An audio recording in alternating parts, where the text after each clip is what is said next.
Alex Chisnall, a very, very warm welcome to 10Q interview. I'm very happy to have you here, and I'm looking forward to seeing what we talk about.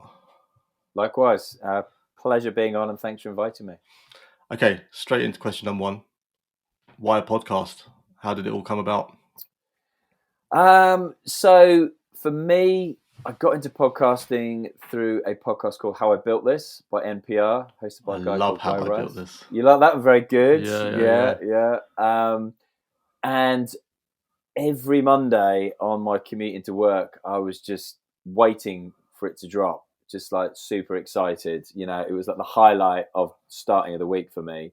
What year would that have been? That would have been 2016, I reckon. Yeah, I think Yeah. that's when I started listening to it about then, yeah. Really? Okay. Mm. And it's interesting because at the time I was working with Virgin Startup, Richard Branson's not-for-profit, which helps entrepreneurs get funding and mentoring. Yeah. And small business. And whilst I was there, one of the things, as I got more and more into the podcast and enjoyed it, I was like, we should be doing our own podcast, guys. And they're like, okay, make a business case for it. So I did that, went away, recorded 4 interviews. First of which was, in hindsight, which is quite mad, is Stephen Bartlett, which is now, you know, if I had a pound for every time anyone said Stephen Bartlett, I'd be a millionaire. And I positioned that to Virgin. It took them 3 months to Virgin Startup. It took them 3 months to get back to me. And I was just getting more and more frustrated. And then they said, right, all 24 of us in the office have approved it. And I'm like, oh my God, Richard would literally, if he knew this is how long it took to make a decision in one of his businesses, he'd literally shoot you all. And then I got, right, on Friday, this is going to go to the Virgin Group. Then it's going to go to Virgin PR. And then it's going to go to senior management. You're going to get 3 phone calls. 3 phone calls to get it signed off as a podcast. First phone call was a yes. Second phone call was a yes. And then the last phone call was like, we love it. We love the idea. Unfortunately, we could do this, but you need to re-record all the 4 interviews. And Who was the third phone call? It was like senior management, as high as you could go at Virgin. Virgin Group. It was like Virgin Startup, Virgin Group, Virgin PR, senior management, Virgin Group. And it was like, we really like it, but we're thinking of doing a podcast with exactly the same setup, the same concept. So could you re-record, come up with a different concept, re-record all 4 interviews, and then come back to us? And I'm just like, for a split second, got to love the corporate world, haven't you? Exactly. And it's like Virgin just became the same as BA, you know, the same processes. It's like trying to turn a 10-ton tanker around in the sea, you know. And for a split second, I actually did think, shall I do what they've asked me to do? Because to have the Virgin name behind me as the host would be amazing. And some of the guests I was able to get for my own show at that time, leveraging a Virgin email, the likes of a Lewis Howes or something like that, was pretty powerful. Having conversations with like a Gary Vee and people like that who I didn't get on the show, and Tim Ferriss, but having those conversations, you're like, this is pretty powerful. But I dismissed it instantly, and was like, if this is what it takes to get a decision, then this is just going to be an absolute ball ache and hinder. It's only going to get worse from there, isn't it? It's never going to get better. And it did, you know, even working with them. And I'm, you know, forever grateful for my time there. Really enjoyed it. But even to the extent of on Boxing Day, somebody sending me a text message saying, can you change the red branding on the tweet you've put out because it conflicts with the red Virgin? And I'm just like, you're looking at my social media on Boxing Day. Really? Yeah. Really?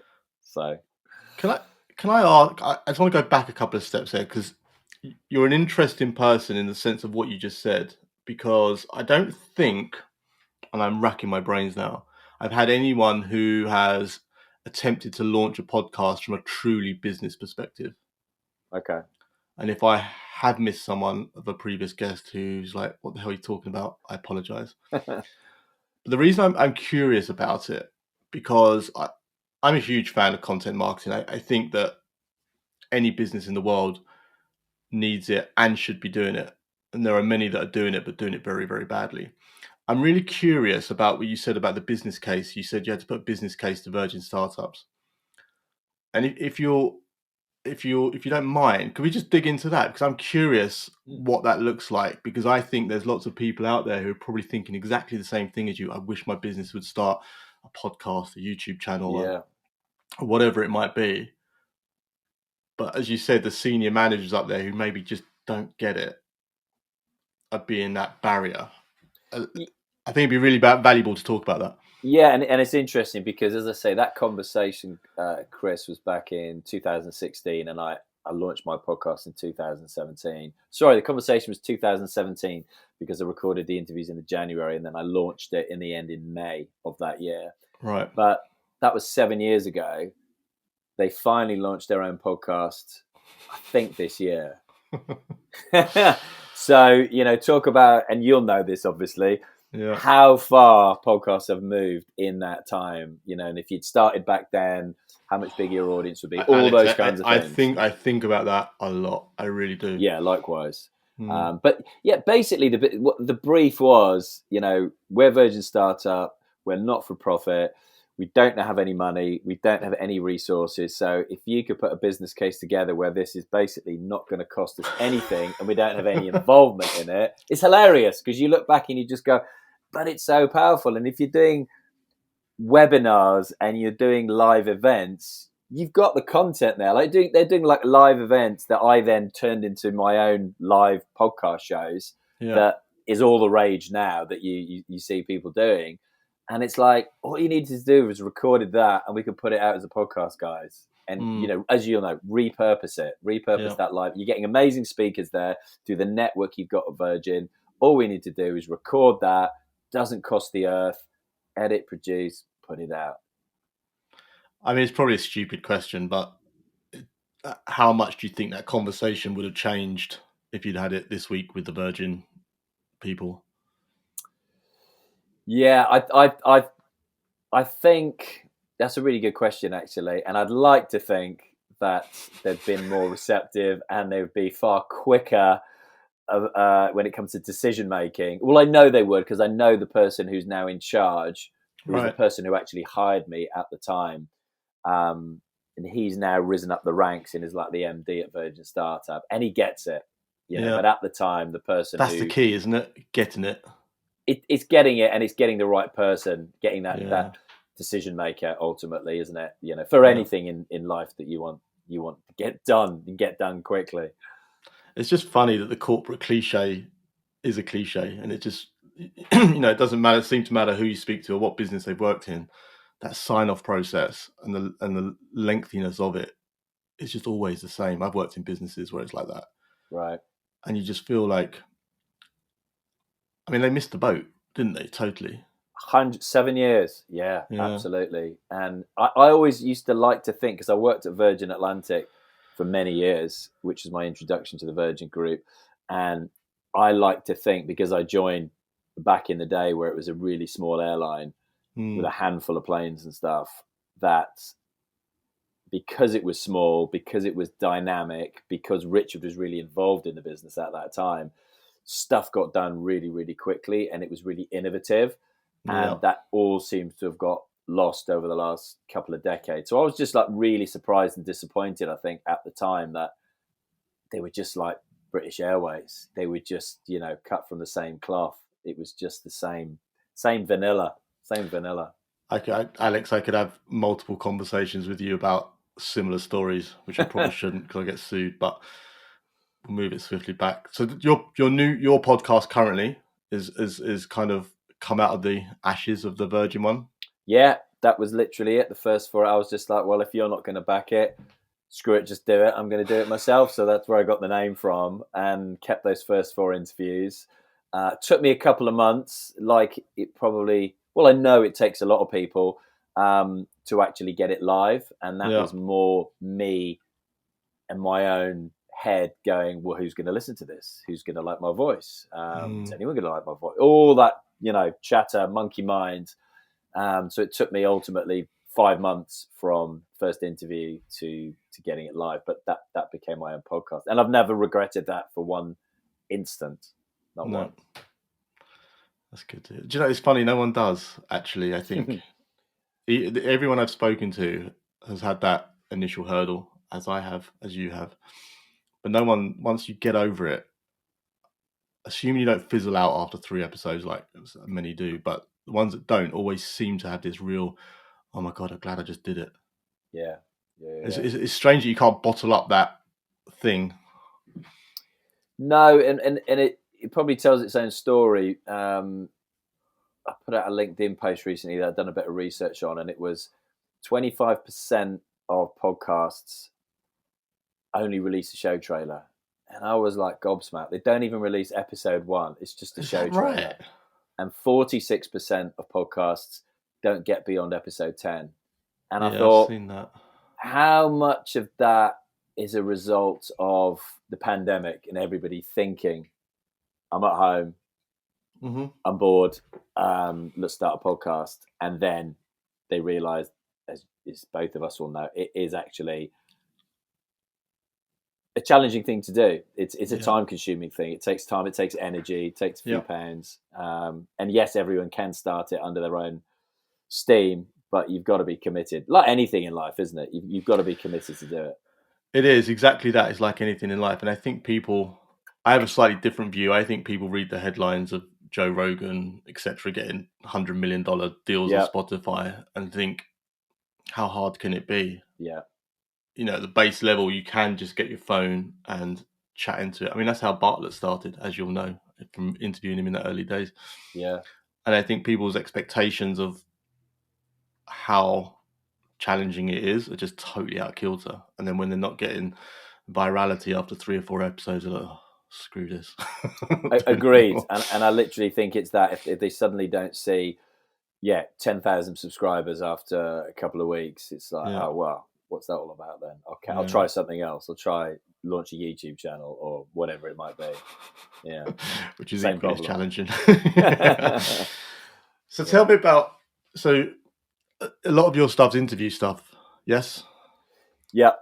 I'm going to ask. I mean, I've spoke to different interviewers on this podcast, and obviously I am an interviewer myself. And what's interesting to me is everyone has a slightly different style. I'm curious for the people listening or watching this: is how do you brainstorm or research or ideate what you're going to chat to your guests about? Yeah, so it's changed. We're relaunching my podcast this autumn, and because you stopped quite recently, didn't you? First break in nearly 7 years. Yeah. Took the summer off for the first time. I basically had one of those light bulb moments when I attended the podcast show back in May, and it was a talk by the teams behind 2 very successful podcasts. My favorite podcast now, which is the High Performance Podcast, and Fern Cotton's Happy Place podcast. And it was the CEOs and the producers of those shows. And it just, I thought, I was taking it seriously and spending a lot of time and have been successful. But hearing what they were doing with their podcast, me and Georgie, who's my producer now, who was head of community at my podcast agency. We literally looked at each other within the first 60 seconds of that talk. And she just went, "Are you thinking what I'm thinking?" And I was like, "I think I'm thinking exactly what you're thinking." And it was like, okay, let's take a break. Let's recalibrate. Let's come back better prepared with better content, better organization, better processes. And let's go for it. And funny you say that. I had a guest on here on Tuesday, and we discussed a similar angle. I mean, one of the questions later on is about standing out, and weirdly, he mentioned a similar thing to you about how essentially you got your level of podcast, right? Where it's like a hobby or a side hustle, and it's you fit it in an hour here, an hour there, and whatever. And what he and I were discussing was how do you take to that next level? And to do so, you have to essentially treat it like a business. Correct. If you were going to go and start something tomorrow, what would you do? You'd have investment, you'd have time, you'd have a team. Yeah. And that's not to say you can't start from one person at all, but it's getting to that stage now where if you really want to grow, the things need to change a little. As you said earlier, 7 years ago, it was very different. The organic reach on social media was very different. The landscape of social media was very different. Mm. Trying to grow now organically just is very, very challenging. Yeah, But agree. then the production values of everything are so much better. High Performance, great example. Yeah. It's a media company. It's not It a podcast anymore. Correct. And the same with Stephen, and as a guest I had in a week ago, 2 weeks ago, who knows Stephen very well, is like in an inner group of entrepreneurs, brainstorm stuff with each other all the time. Mm, He was saying to me, look, Stephen's got an unfair advantage now. He's just spent £1 million on 3 studios. So he's a studio in London, New York, LA, and they all look the same chair, the same desk. You yep. don't know where he's filming it.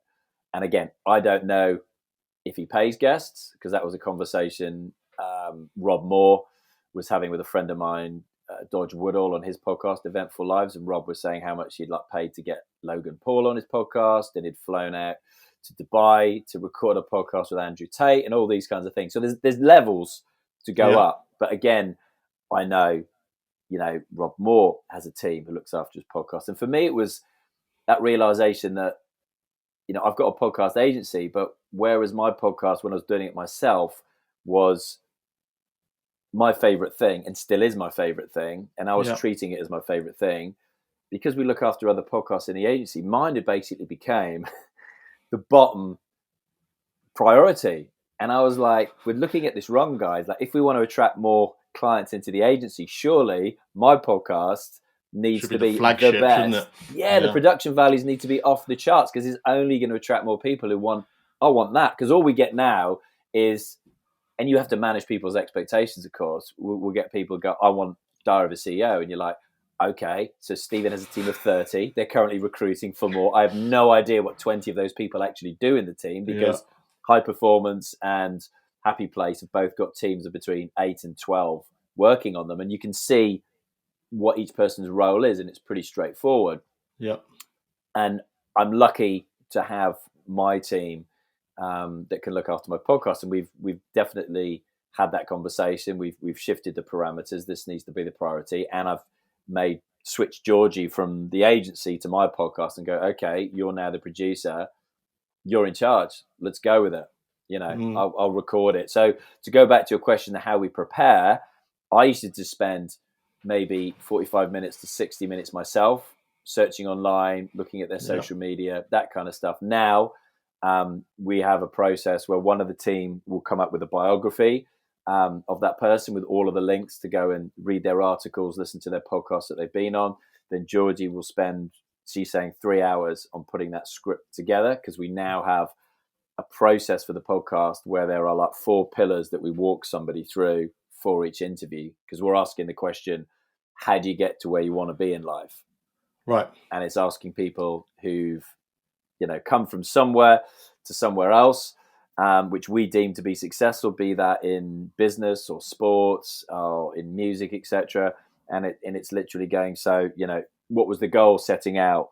What were the challenges you overcame? What were the actions that you took, and what were the lessons learned that you can pass on? So Yeah. we know there's a flow, so we can kind of break it down. And it's not a word by word script, because I tried that when I started, and that doesn't work for me. Might No. work for other people. I'd rather just have some bullet points, like I say, some pillars that I can kind of walk somebody through a process, and hopefully I'll get comfortable with that, and the guests will know that there's a process to it as well. I'm going to go a little bit off script here because what you're saying fascinates me. I'm going to take a big gamble that if it fascinates me, it's going to fascinate a lot of other people who are looking at podcasts. And I think actually for Nice. content in general, it probably translates. But I'm assuming with that decision you've made comes a financial implication, right? That's not just Yeah. I know I'm going to shoot in 4K as opposed to 1080 or whatever. That's a thing. Like, how are you thinking about that from a financial aspect? Yeah, and you're right. There is a cost to that. So we've now gone. all the episodes are being recorded in person. And before I had a mix, and especially pre and post COVID. So now that, there is a cost. We're either recording in person, and that breaks down to two different options. So that is in a studio, Yeah. which comes with a cost. So we are recording in the same studio as the High Performance podcasts. Rich Roll just recorded there last week as well. Is this So the one in London? Is it? It's not in Tower 42 or one of the skyscrapers. No, it's called Tile Yard, and Okay. it's a friend of mine is the co-founder, and it's an amazing business. It's like a university campus when you go there, and you've got lots of businesses there. So you lots of businesses, and then lots of recording studios. So like Noel Gallagher's got his own studio there. The Prodigy, the Chemical Brothers, all these people. Amazon Oh, Music got cool. their own. Apple Music, sorry, got their own studios, and they have their own content recording studios there. So I've been using that, but also I had, and it was from a guest who said to me, when you said to me, and it was Jay Morton from SAS Who Dares Win show, and he said to me, when you offered to come and film at my house or at my work, he Yeah. goes, that made it an easy decision to say yes, because the amount of podcasts that I've cancelled or rescheduled because something comes up and it's the easiest thing to kind of bin. Yeah. And I was like, I get that. So I've now been up to Wales to record like with the Athertons, who are like mountain biking world champions, brothers and Yeah. sisters. Yeah. Really Yeah. I good know them. story. So there comes a cost for that. So I take a videographer with me for that. We'll go to the studio in London. I went to the studio in Leeds to record with someone who couldn't get to London. And now I've got somebody full time working on the podcast. I say full time, part time, and then I've got my team who, again, are looking after my podcast. So graphic designer, video editor, audio editor, social media coordinator, etc., etc. So yes, and the person I interviewed who was friends with Stephen Bartlett said to me he's just made exactly the same decision as me. To go all in and take it seriously and to go launch a YouTube channel, etc. And he just emailed me last week before he's gone to a festival saying, "What cost are you allocating to this? What are you budgeting?" Because Stephen's got an unfair advantage. He's just spent £1 million, Yeah. getting 3 studios and putting this team together. So yeah, and I haven't figured it out yet. I'm working through it this week, but it's definitely at least a couple of £1,000 a month to do that, if not possibly double that. Okay, so are you seeing this as an investment for your business, or are you seeing it as a business in its own right?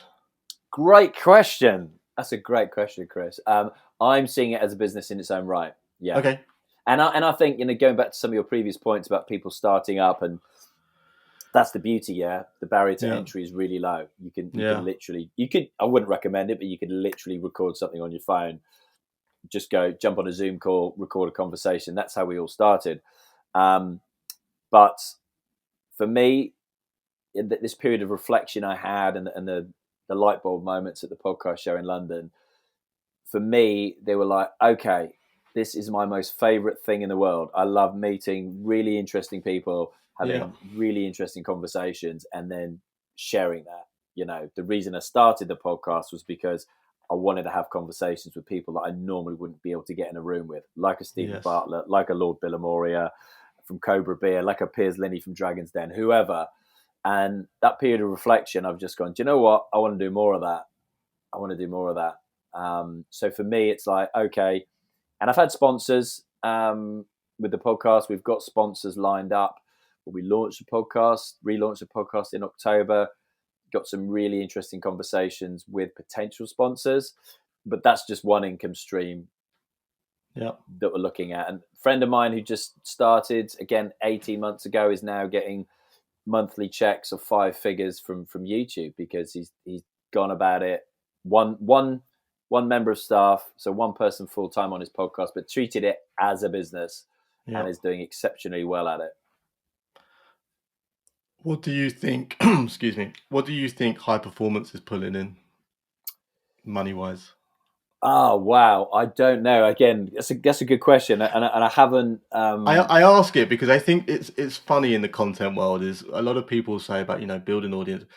No one really talks about the money. Correct. Yet to have a team of 10 people, take everything else out of the equation. To have a team of 10, I think you said 10 people for high performance, but to Yeah. have that team, and there's probably some quite senior people in there. Mm, The wage bill of that alone is going to be pretty punchy. it is. It is. And the reason I bring it up is because I think I think people fall into two camps when it comes to content. There's the people who don't get it, the elder generation maybe, or the people at Virgin senior management level, Yeah. and then there's the younger generation. And I think the younger and I'm being really generalistic here, but I think the younger generation who've grown up with YouTube and podcasts do get it. But I think there is some serious money to be made, and there's obviously that's the case of it's like professional sports, right? Not everyone is going to be earning the Joe Rogan money Yeah. or the High Performance or Bartlett or whatever. But I think there is money to be made, and I don't think people necessarily comprehend that.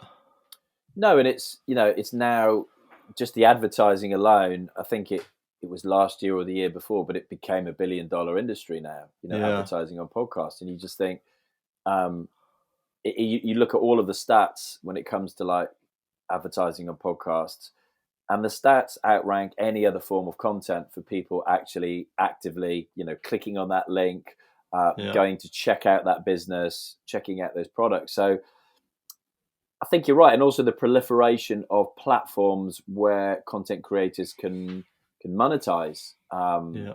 through subscriptions has gone astronomical since lockdown. There's not just Patreon anymore. There's Podia. There's OnlyFans. There's all sorts of things that people can monetize their content, however dubious some of it might be. I But saw a stat yesterday that the OnlyFans founder earned £1 million a day in bonuses last year. no way, Yeah, really. I've reached yeah, out to him before to get him on, and he's like taking a back seat now and put all female senior management. yeah. Clever ploy. But yeah, that's an interesting one. And I have looked at like their business model, and when you see like their probably biggest earner is, or one of the biggest revenue streams is going into other businesses and teaching them how to build a high performance big business. Yeah. That's got to come at a significant cost. And then you've obviously got their sponsorship. They've got live events. They've got multiple streams of income. The Mm. book they've just released, got a pre-order for another book now. So yeah, that's the way. And the same as Stephen, like you say, people have just treated it as a business, and there's multiple streams of income. Well, you've got a podcast agency. Are you seeing a change in the kind of clients who are coming to you, or the conversations that you're having with clients with regards to what they want or what their expectations are? Yeah, really good question again. Definitely massive change in, I would say, 2 years. Everyone now is saying, I want a podcast like Diary of a CEO. And Yeah. you're like, okay. And then you kind of break down the costs, and you Are you, sorry, nine. are you Go dealing with people or companies? So both, Okay. both. So yeah, so companies like a Grenade we've helped before. Organizations mainly in the UK, but equally got clients like US, Singapore, places like that. And then there are a lot of people who are, say, coaches or thought leaders who want to position themselves through having a podcast. Mm. And also, the biggest change I would say has been the fact that 2 years ago, every podcast we had was audio only. Okay. Now, every single podcast is video and audio. Yeah. And they're all asking for high end. But again, when you break down the cost, 9 out of 10 of them, 8 out of 10 of them will go, let's start online and see how it goes. Because, and again, that whole thing of like, actually the people we want to, when you break down the conversations and you really get into it, it's like, okay, so our team is virtual now to get everybody in a studio in London, and the guests we want to get are scattered around the world. I'm like, well, that's the beauty of having an online podcast. Yeah. is the reach that you can get. Yeah. So the higher end production comes at a cost, and it's a time cost as much as a monetary cost for a lot of, especially with those organizations that you're speaking to, because they'll want the host to be the founder, the CEO, or the MD, and they're usually some of the busiest people in that business. So it's trying to get them in the studio that's the hard thing. So I mean, they've also got to have a personality. I mean, you talked about Grenade, Alan, who's the founder of Grenade. I mean, he's a great personality. Correct. I can imagine he's a great host, presenter. Yeah. But it interests me that they still, when you get to big company level, it's like, oh, okay, we'll dial it back, and that expectation thing still seems a bit out of kilter, just on a grander scale, I guess, as to someone setting up in their bedroom. Yeah, literally having that conversation yesterday with someone, and their revenues 5 million a month, and big business, thousands of employees, and it was dialed back, really quickly. And we're not expensive, we're beauty again. My team, we're all virtual through what happened during the pandemic. Instead of all being in the office in Bournemouth, which you were pre-pandemic, we're now in multiple countries. So it means our overheads aren't as big as other agencies who are based in London in their own offices, etc. But yeah, and the studio costs, but then you add in the biggest one for me is that if you decide to go all in, and you go, let's go studio, let's go videographer, let's go YouTube, it's the time. Having one camera angle compared to 3 camera angles, trying to edit those is where the time equals the cost. Yeah, preaching to the choir there, Alex, let me tell you. I know. What I mean, what do these businesses want? I know you said they want to be Diary of CEO. Is it just the numbers? Is that all they want? Is that their prime goal? They go, right, I want 1 million followers, 1 million viewers, listeners, whatever. Ultimately, they all want to convert the listeners into paying customers. Yeah. That's what they ultimately want. As much as they will start the conversation with, we want to build brand awareness, ultimately, and I think everybody should at least recoup their costs with a podcast. Whether it's a side hustle or hobby, I think everybody should at least be breaking even for that. And then, as you say, there's that other level if you want to treat it as a business. And for a lot of the branded podcasts we do, yes, it's brand awareness.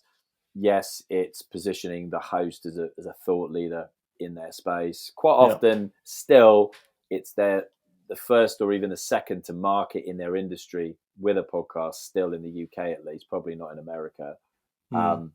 So there is that opportunity to really amplify their message. But, you'll know this again, podcasts are great community building tools, but it doesn't happen overnight. You've got to be patient. So for me, like where most people think, I'm going to monetize my podcast through sponsorship, for me, when I'm talking to these organizations, it's like, actually, what you should be doing is building that community, sending your existing audience to listen to your podcast if they listen or watch podcasts, and then attracting more of those like-minded people who really enjoy the content you're creating. And it's not an overly salesy message, but you're getting them familiar with the products and the services that you offer, so that ultimately you convert them into customers. But you got to be in it for the long game. I'm laughing there because does it frustrate you? Because what you just said to me, me and you are very much cut from the same cloth on our thought process there. Seems like, And I'm laughing because it frustrates me how few people get that. Yeah, absolutely. Even a conversation last week, I had to, which I hate having these conversations, but I had to, and the guy had brought 3 people into the meeting, from his team to have the conversation. And I had to explain the benefits of having a podcast. Whereas the conversation I had previously, they'd done their research, they wanted a podcast, they just wanted clarification on how do you market a podcast, for example, how do you position it so that it ranks highly in organic search, really intelligent questions. Whereas these other guys, I was just, oh my God, don't tell me in 2023 I have to tell you why it's beneficial to have a podcast, So it massively frustrates me. But I used to have those conversations. Every single day pre-pandemic, and now it's really rare that I do, to be honest with you. Yeah. Okay. I'm going to take it back to the questions a little bit, and I'm going to ask you about analysis. And maybe this, you can answer this how you like, whether it's from your own podcast, whether it's from how clients look at it. But do you do much in the way of analysis on your podcast, how it's performed? Yeah. So every client, and then we realised we weren't doing it for my podcast, which tells its own story. It's like the builder who builds amazing houses, but his own house is falling apart a little bit and doesn't do any work. Yeah. Who never does the loft extension, and everything's falling to pieces. The wiring's hanging out. Yeah. No, good analogy. But yeah, every client that we have will get a deck at the end of every month, with the stats for that month, and it will be, it will show the growth. It will break it down by platform. It will break it down by what are the most popular episodes, how many reviews you've got that month. We'll offer different tips. We'll break it down audio and video. We'll for me, like a key metric would be what percentage of your podcast are your listeners listening to? Like, when is the drop off? Yeah. And anything that hits around 75% is very, very good. Very, very good. So yeah, we do. We break that right down, and we provide suggestions on what they could be doing to improve that podcast. Have all the chart positions for the different countries, all that kind of stuff. And then I'll always check in on a quarterly basis with them. And usually that conversation now is going, okay, so we want to launch a YouTube channel. What do we need to do to dive a CEO? And then it's expectations, Yeah. Okay, so that leads me on nicely to the next question then. What is the best way to stand out when creating a podcast or YouTube channel, I guess, for that matter? Yeah, another good question, and it's becoming more and more difficult, of course, because of the proliferation of podcasts. But I think if you bear in mind those stats that I mentioned earlier, that's nearly 50% of people don't get beyond episode 10. Then why wouldn't you fancy your chances? And I know I would, even launching a brand new podcast today. I still, even though I'm relaunching mine, I would still fancy my chances doing it. So I think to stand out, you've really got to be original. For me, you've got to be niche of niche, if that makes sense. So yeah, classic mistake I would see, for example, would be a brand launching a podcast under the business category, and you're like, that is one of the most popular categories out there. You're not going to get your head above the parapet to get seen or heard. So, if you're going to do a business podcast, you should be drilling down into that, a specific type of business podcast that you're going to do, and drill down another level below that. So if you're going to be doing, it's going to be about, let's say, you're going to do a podcast in the business space. Okay, let's do it about businesses in the sporting space. Okay, let's do it for businesses in the football space. Just drop down through a couple of levels. But get inspiration from what other people are doing, and just position it in a different way. You've got to be original. I think you've got to be super organized if you want to stand out, because that stat that people don't get beyond episode 10. For me, it's getting super organized with our clients. So, batching tasks. So for me, again, when we relaunch mine, I'm probably going to have 3 months of content already in the bag, so that I don't start running out of episodes. Can I ask you about yours? Mm-hmm. Have you got to the stage now where you've got out of that niche, or as part of this rebranding exercise been to go, I think Georgie, you said her name was, as you said, Alex Wright, what's the niche of your podcast? Yeah, absolutely. So, and we've come up with, whereas before it was just an entrepreneurship podcast, a business podcast. Yeah. We've now, got different pillars, and guests will have to hit at least 2 of those pillars to come on the show. So, for example, it's entrepreneurship. It's wellness, so it's like physical optimization. It's adventure, it's travel, and ultimately, like I said earlier, it's that question of how do you get to where you want to be. So it is self help, helping Okay. people, personal development space. It's a lot more. It means a lot more to me now. I know where it's going. Whereas I think, and it's going to happen whether it's a business or a podcast in a 6.5, 7 year journey, you're going to kind of lose your way at different times, and you kind of lose what you're actually trying to achieve from it. And as we know, it's never a straight line from A to B. It's going to be a zig and a zag. But I now know, and I'm super excited about the topics that I've been talking about with my guests in the last couple of months that we're getting the content ready. So yeah, I'm super clear on what message we're trying to get to our audience, how we're trying to help people. Ultimately, that's what we're trying to do on the podcast now. Whereas before, I definitely got bored of just talking to successful business people about how they built their business. Definitely lost my way on that. I was similar. I was very generic for the first 45 odd episodes of mine. And I loved it from my own right. I thought it was great because I was chatting to totally eclectic mix of random people. But actually trying to grow the podcast as a result was just impossible because you get someone come in 1 week as an entrepreneur, then next week it was a female podcaster, and then next week it was a young so-and-so. And then when I then niche down into creators, and I'm actually thinking of niching again, but it's a story for another day. But I found that it's been a lot different, and my numbers have grown. Unsurprisingly, I know it's the advice I'd give to somebody. It's strange, but taking your own advice doesn't always work, does it?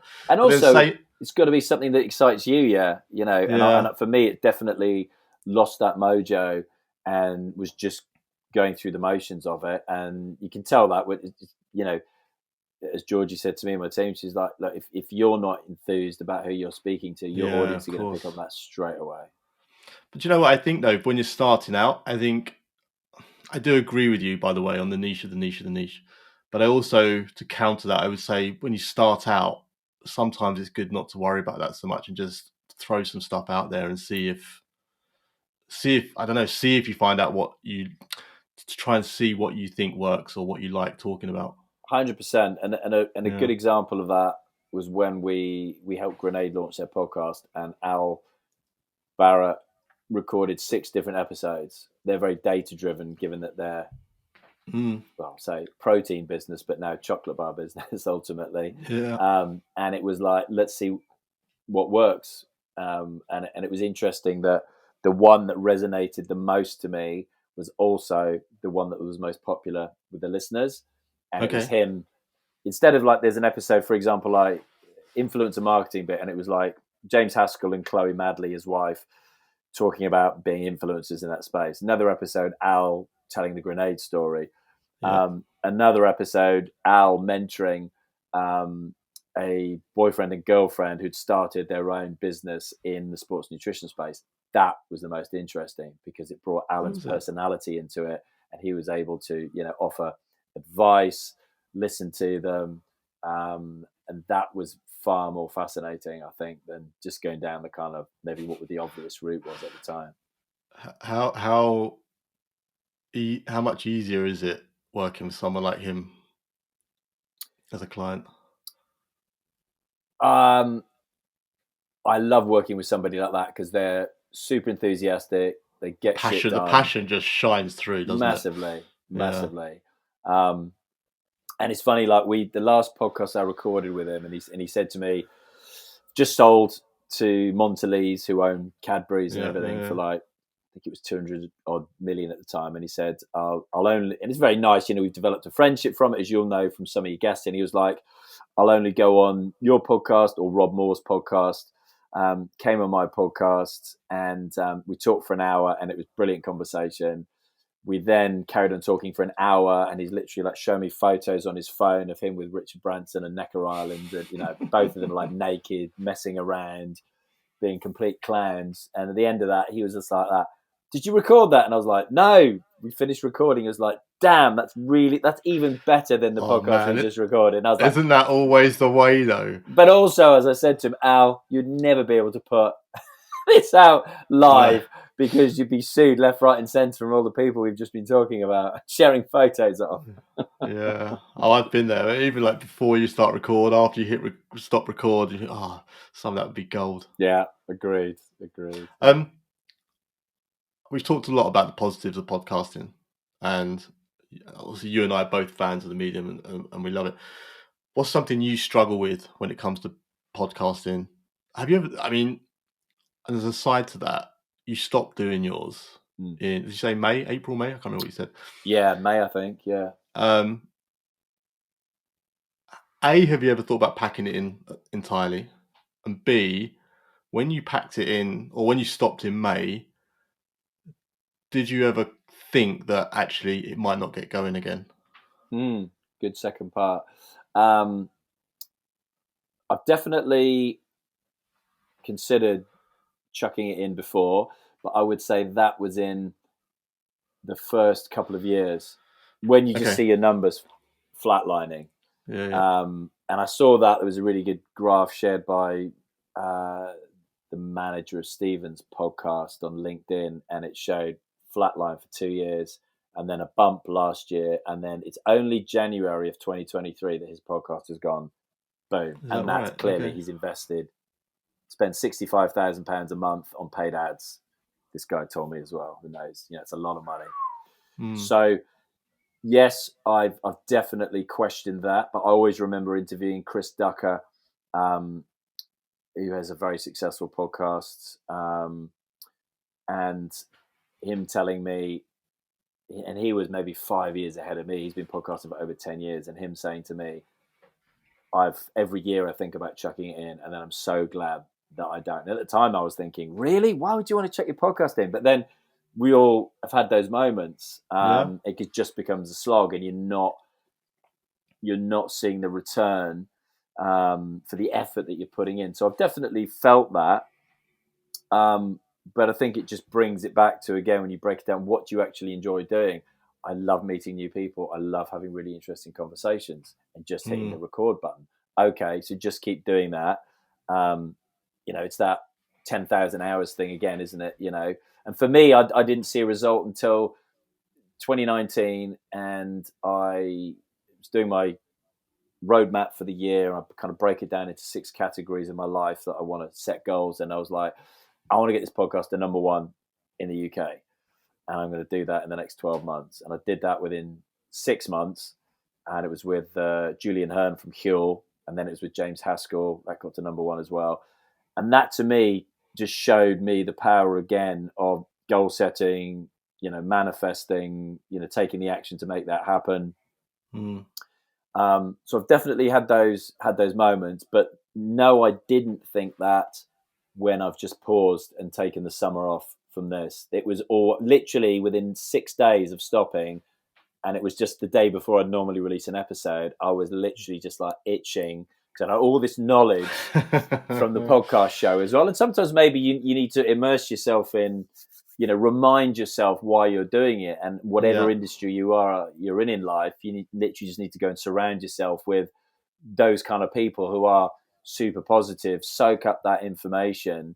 And we obviously missed all that for a couple of years during the pandemic. But yeah, it was really life affirming to me, and podcast affirming, if that's a phrase.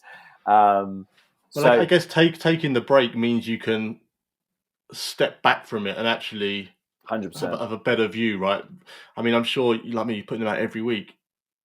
I don't want to use the word slog because that's not quite right, but it's just a constant thing until so I took August off, right? And I put out montage episodes every week, so it kept going through, but I didn't really do a lot. But like you, taking that step back, I had so many realizations last month or this month.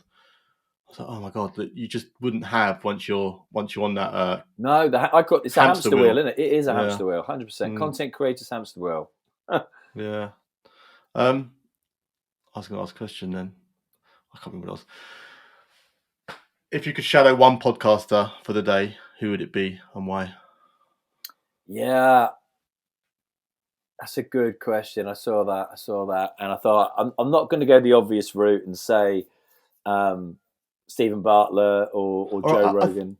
or maybe content creator in general. Doesn't have to be a podcaster. Yeah, I think podcast wise, it would be my favorite podcast, High Performance. I would shadow Jake and Damien, and I'm speaking to Damien about coming on my show actually, so there might be a little bit of shadowing there. But just because it's become my favorite, and because they've treated it, because I had that light bulb moment listening to their CEO and their producer talking about it. I think I would love to dig in a little bit more about the stuff we were talking about earlier about treating it as a business, seeing what their roadmap looks like. And I know, Jake Humphreys has this ridiculously successful agency himself, Yeah, yeah. like 1,000 members of staff. I think it's huge. What's it called? No, not Whisper. Can't think now. Yeah, no, it No, is, isn't it? something like that. Yeah, Yeah. I think it is. So yeah, I think it would be. Or you could pick you could pick someone like Mr. Beast, couldn't you? And again, just see how he's turned that into an unbelievable business where he's now got hamburgers and all the rest of it. But yeah, I think High Performance, just because I'm super dialed in on the podcast space, and seeing them just bring out their app in the last couple of weeks, things like that have always, and books which have always been on my radar, that I've never kind of put a date in the diary and going, I'm going to release a book Yeah. on that date. So yeah, I would shadow them. Yeah. Have you ever been to any of their live shows?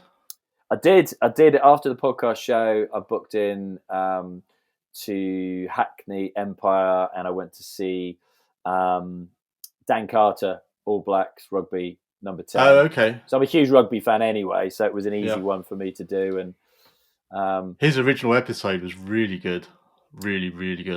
yeah.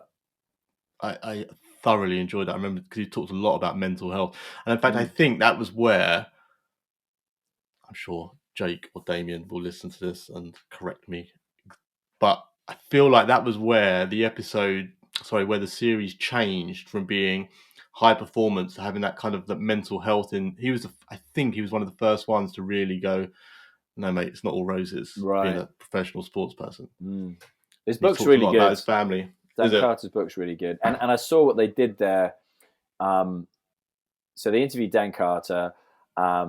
Everybody got a signed copy of the book as he came in to the gig. So, Oh, wow. So you just thought it's a win-win for Dan Carter. Why wouldn't he come over and give his book? So I'm assuming High Performance Podcast bought 1,000 copies of that book at cost price, for example. Yeah. Got him to sign them all. Massive publicity around that. 1,000 people are going to go home and talk about his book. Yeah. So I assumed that was possibly the business model for that. But I think what the biggest takeaway I had from that was that, we were doing live events with my podcast back in 2018, I think, maybe even 2017. And and when I saw this live, I was just like, it's literally three chairs on stage and a table with 3 glasses of water, Yeah. and a screen, and that was it. And the only difference was we used to have 100 people. The biggest one we had was 250, 300 people, and I had Ted Baker, founder Ray Kelvin, twice. But the only difference was there was 10 extra people there, and you're like, well, okay, Yeah. it's like anything, you just grow and scale that with more marketing, more spend, et cetera, et cetera. So that was like a real massive takeaway. Going, okay, it's really that simple. It's literally just 3 people talking on a stage. Yeah. I went to see. So before they did the one with guests, they did a small tour with just Jake and Damien, and they were in Bristol, which is about, I don't know, 40 minutes down the road from me. Yeah. And I was meant to be going, and I didn't go. And then the day came round, and I unexpectedly could go, and I just tried my luck to see if there's any tickets left. And there was one seat in the front row, bang in the middle. No way. Seriously. I've got a photo. I'll send you the photo after. And I said to my wife, "Oh, I'm going to go." And she's like, "Yeah, go for it." And I just it lit something in me seeing them do that, and I just thought, oh, you know what? These guys are going to kill it. This was about, I don't know, it must be about 3 years ago, That's cool. but it was cool. Yeah. I think you're right. I think seeing behind the scenes of how these guys do it and have gone from being, I mean, you could argue as much as you like about the celebrity status and the foot up that they have as a, Yeah, true. but there are plenty of celebrities who've tried podcasts who've done bugger all. So to go from that level of there, yes, they may have had a foot up to that point, but then to take it to that point, it's a different ball game. And I think, yeah, I agree with you. I'd love to sort of see just the process. It'd be really inspiring, I think. I'd say what was interesting as well was a talk I attended with at the show there, and it was Holly Tucker, who I've had speak at a live event for me. She's Not on the High Street founder. founder. Yeah, that's right. Yeah. And it was God, I've forgotten his name. Jamie Lang's right hand man, Spencer Matthews. Yep. So it was those two. Clean Alcohol Company. Yes, that's right. That's right. And they were talking on stage, and what was interesting was that she was saying that her podcast will always be audio, will never be video, and it's an intimate conversation between two people. Whereas Spencer, as you'd expect, coming from Made in Chelsea in a very visual background with a big Instagram following, etc., was saying, no, I'm a complete opposite. We're all in on YouTube, TikTok, and this is why. But he was really articulate. And then his wife was on stage, Vogue. Yeah, chatting about her podcast. And that was equally really interesting because, again, they'd just done a live tour. So, yeah, it was, it's really good, I think, just taking that time out, immersing yourself, getting new ideas, coming back refreshed and hungry for the next stage. Do you know, I've never been to a podcast or any kind of trade show like that. I'm assuming then with the way you talk about how enthusiastically you talk about it, you'd recommend it. 100%. And last year was year one, and it was all right. Year two, completely different. And I think this first year I spent time just going around all the stands, whereas year two I spent more time actually listening to my contemporaries, I guess, people who are podcasters. And I would recommend anyone who's a podcaster to go, and I'm not being paid by them. And I spoke at it year one. So I think I had other things on my mind as well. You just focused on delivering your content, and I was helping other podcasters there with loads of questions and stuff. So this year I just went as a complete, voyeur and just soaked it all in. And I went for both days. It was a 2-day thing up in Islington at the Design Centre there in Angel. Yeah. And, thoroughly recommend it. You should definitely go, Chris. You should definitely go. I will do. Do you happen to know when the next one is? It'll be May. Yeah. May. Okay. May. Yeah. I will see you there. See you there. Yeah, let's catch up. Alex, if someone came up to you and said, I want to start a podcast, which I'm sure actually probably in your position, you get asked this question quite regularly, what would you say to them? I would say to them, if you want to start a podcast, then try by starting a podcast. Don't be dissuaded by people who are going to tell you that it's an overly saturated market, because it isn't. Only 17% of the podcasts that you will find on Spotify or Apple, and there's 4 or 5 million depending on which one you look at, only 17% of those are actually creating new content at any one time, and that's at least monthly. So it's nowhere near as saturated as anybody thinks. If you want to do it, go and make it happen. What's that first step to do that?